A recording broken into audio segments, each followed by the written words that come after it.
According to psychiatry, one of the strongest signs that you've got bipolar disorder is when you start having delusions. And for them, any delusion is caused by a chemical imbalance, which will most likely need medication for your entire life. However, when you take a close look at the type of delusions that people have, many of them, which are very, very common among bipolar people, are often very spiritual in nature.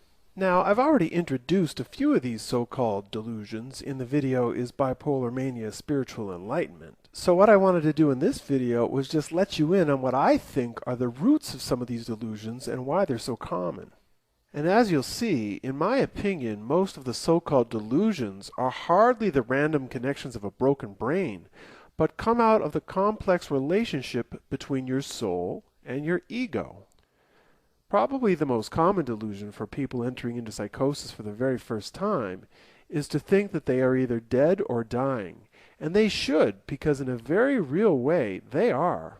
You see, as I mentioned in the first video in this series, The Real Cause of Bipolar Disorder, the cause of an acute psychosis will always be the collapse of your ego, or false self.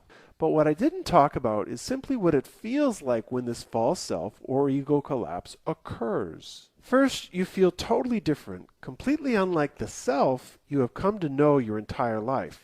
And a part of that self has been your false self, which is made up of all the thoughts and ideas that you have known yourself to be. That's the ego part of you. So then during the ego collapse, when all of this false self just seems to leave you on what I can best describe as an energetic level, you feel so unlike you've ever felt that it's easy to assume, as I did, that you're in fact dead or dying.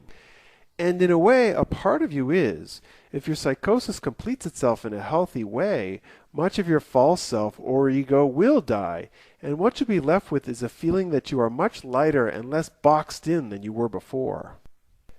After thinking that you're dead or dying, thinking that you're Jesus or some type of Messiah is probably the second most common delusion.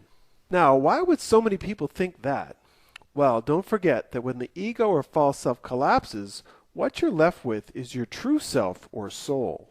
You see, when our ego is in control of things, we have this inner feeling that somehow we're not good enough, that somehow we need to better ourselves in order to justify our existence.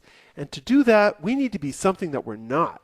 And this is the ambition of the ego, our false self, to build ourself up in almost like an artificial way.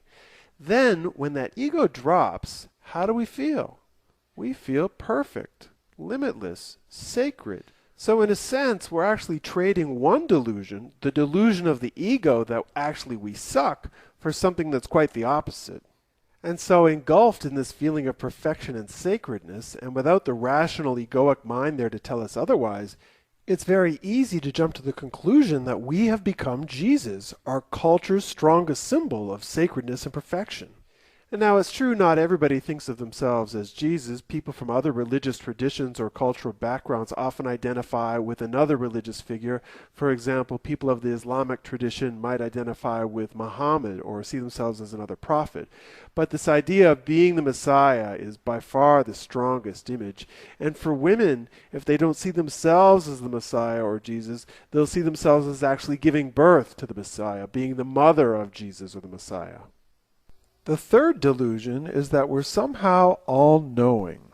One sensation that most of us have in our everyday reality is that we never quite seem to know enough. Have you ever noticed that? It's as if no matter what we do, we just can't figure life out without more information. However, once again, when that ego collapses, we're left with this emotional intuition of the soul, which is telling us that everything is as it should be. And in that moment, there's the sensation of completeness. And with that completeness comes this sense of a perfect knowledge, a sense that you know everything there is to know, and yet somehow you can't explain it in words. It's as if you're having one giant nuclear aha moment.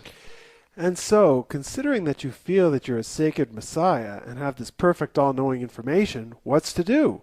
Save the world, of course. At this point, many people seem to become obsessed with certain social issues like homelessness, poverty, the greenhouse effect, this sort of thing. And then others, including Dr. David Lukoff, felt the compulsion to write their own religious text. The Jim Carrey movie The Truman Show is probably the most common reference that I've heard when asking people what psychosis is like. And this really shouldn't come as a surprise, because once the ego collapses, not only do our senses become more alive, but we also become more sensitive to other people, better able to read how they're feeling. And among the first things that you'll notice while you're in psychosis about the so-called normal people around you is that to some extent, pretty much everybody is acting, meaning that they're all hiding their true emotions, trying their best to fit into the role that they've sought out in society. And so seeing the world in this way, it's very easy to start to believe that you're in a movie, especially one like The Truman Show, where everybody is obviously fake and acting. And yet for many people at the same time, there's also the sensation that everything is just perfect, just the way it is. The psychiatrist, the hospital.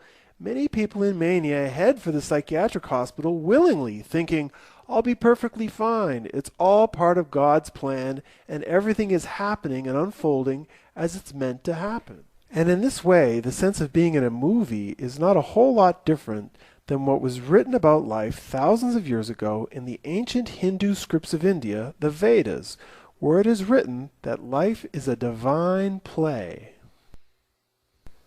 Number 6 is seeing people as angels or demons. Now, even though the experience can be very sacred, it can also be very confusing, and often we're not sure of what to do next, and we're very often looking for help. But when we start looking for help, we're not looking for the person in charge or the name tag of somebody. No, we're looking for people who are going to love us. And to figure that out, we're going to look a person straight in the eyes. And if their face is open and we see love in those eyes, then we will see an angel before us. However, if that person looks at us judgmentally, analyzing, trying to control and manipulating us, invalidating this sacred experience, then we see a demon and we want nothing to do with them. To me, the most remarkable delusion people have is the sense that they're being tested by God. And with everybody, the test is remarkably the same. Are you going to continue to live on this material plane of reality, or are you going to choose a higher spiritual dimension of existence? And in that choice, maybe you're just saving yourself, but in some situations, some people feel that in making that decision, they're saving their family or even the entire planet. And in making that choice, in order to choose the higher dimension, it will feel like a form of ritualized suicide to the person, but not really in the sense of wanting to end your life and end the pain of existence, but rather in sacrificing your life for the greater good, much like Jesus allowed himself to be crucified rather than trying to escape. Now, some of these attempts appear quite subtle to the point of being absurd, but others can be quite dangerous, which reemphasizes my point that if you're going to try and go through psychosis, that two people should be supporting and protecting you at all times. For me, it was simply switching off a hotel light switch, which was going to bring my personal annihilation. For my niece, it meant trying to jump through our apartment window. And then there was one guy I know who tried to take everybody on the airplane that he was flying in into the higher spiritual dimension by flushing the toilet in the airplane bathroom. And as crazy as these actions sound, not one of us is medicated today. So looked at this way, is it any wonder that life begins to look like a dream? Is it any wonder that we start to test reality? Because when we're in an acute psychosis, we are Alice, and we have gone way down the rabbit hole. So to sum up, rather than being caused by the chemical imbalance of a malfunctioning brain, all of these so-called delusions represent your reality from your non-ordinary state of consciousness, and in that sense, they're not delusions at all. In fact, I see them as the birth of something quite profound, the awakening of our Christ consciousness. And as with any birth, this process can be quite messy and difficult as well. Once the ego comes back online, some people are quite frightened and terrified of what just happened to them. Others feel even more alienated in this world and have a deep desire to go back to the other side. And then others are simply unable to let go of the experience, having what's normally called delusions of grandeur.